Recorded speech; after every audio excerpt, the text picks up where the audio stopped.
my guess he's not going to get that. And my guess is, for, quote, health reasons, I think he'll be moved out of wherever he is in a year and a half. He's protecting hundreds of people who are involved in this thing. And that's what I want to find out. And I want to find out where the money went. And the investigators know where the money went. And why aren't we being told? But there's going to be a lot more than that, believe me.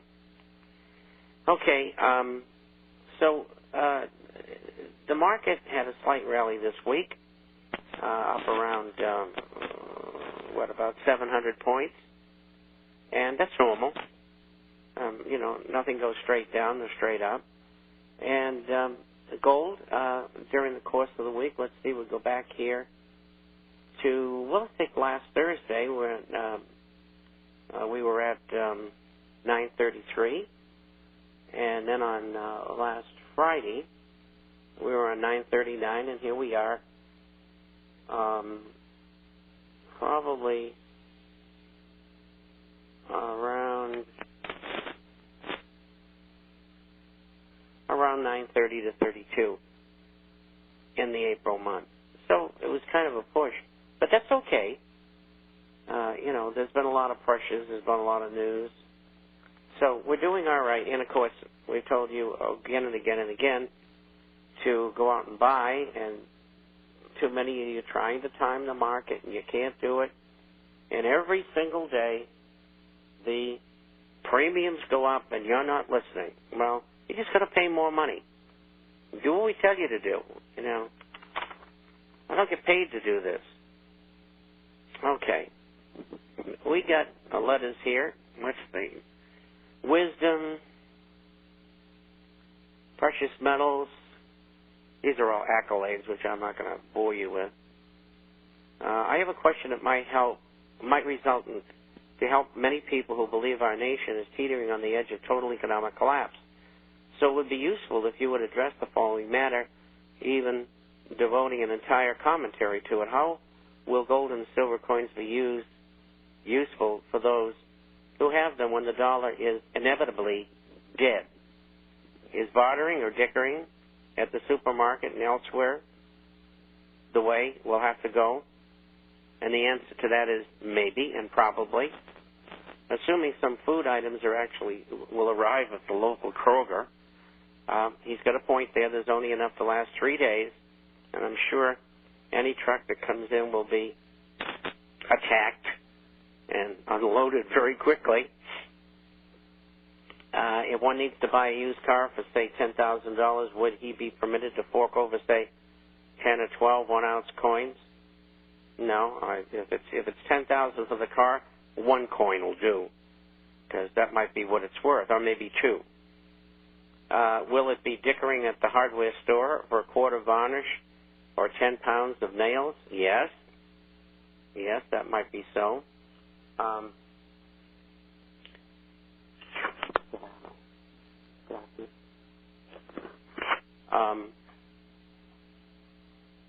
Any information or even suggestions on this matter would be informative, especially any specific comments, if possible, you can share.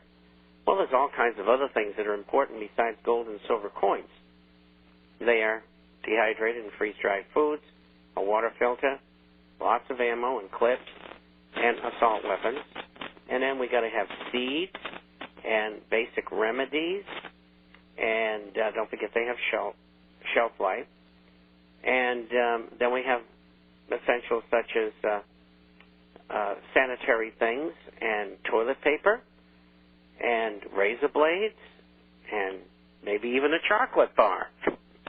But whiskey, my goodness gracious. Well, whiskey. Being very a non-drinker. Medicinal. Okay, I got it. Jack Daniels or Scotch? It's a preference. It's a personal preference. Oh, I know. Yours is a Crown Royal. I can tell that. Expensive date.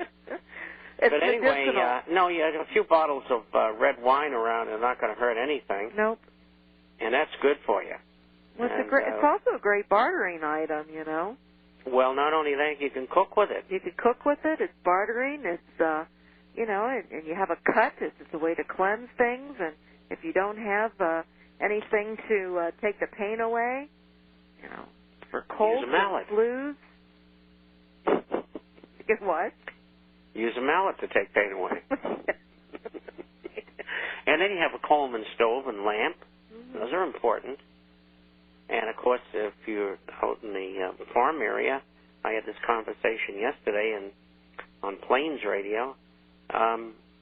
Fill up that diesel tank and keep it full, but run it through and then refill it each time, because diesel will last a year to a year and a half, as I'm told, not being a farmer. But farmers are putting away dehydrated food and freeze-dried, too, believe me. They don't know when they're not going to be able to get fuel and fertilizer. Matches. Matches, yes. Very good. So all of those very, very important items. Okay, that was from Bob. And the next one is from Michael. You mentioned you thought Jimmy Rogers was part of the inside gang. Now, I do want to address this. My premise is this. I spoke at conferences for about 25 years. And during the 1970s and 80s, I spoke at the same conferences as Jimmy Rogers. And he would never once talk to me. And whenever he saw me, his head would go down and switch to the left or right, and he would make a beeline for the exit or something. And I've always thought over those years there was a reason for that. And yes, he's saying the right things to a great extent presently and gets lots of time on television. Jimmy Rogers' partner was George Soros, probably one of the most evil men in the world. Now, how do you be partners with somebody like that without a little bit rubbing off? And George Soros is one of the key members of the Illuminati. When he was in his early teens, he's Jewish, or was. He worked with the Gestapo, taking Jewish people away to be sent to slave labor camps, and maybe even their deaths.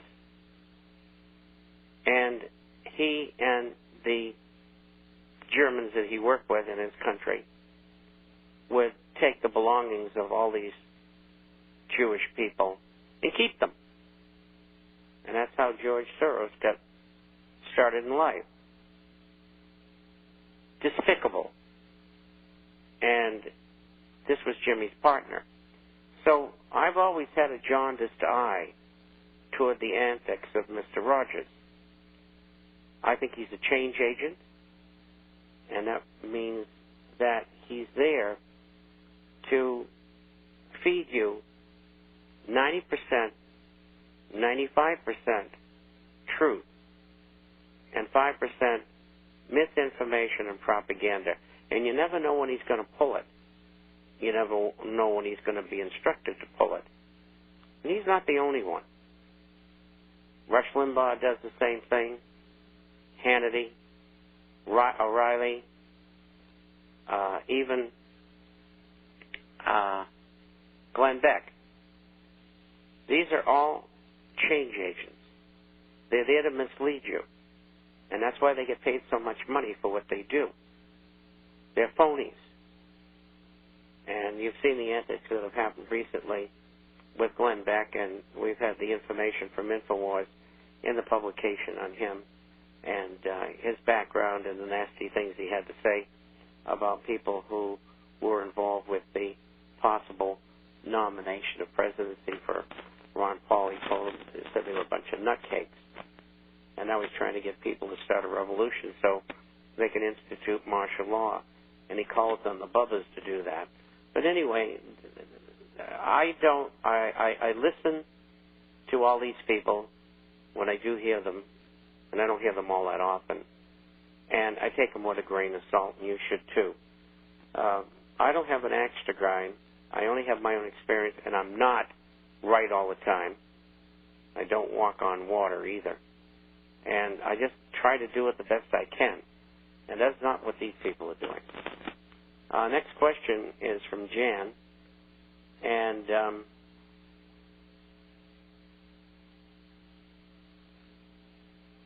this is to Melody in the Discount Show.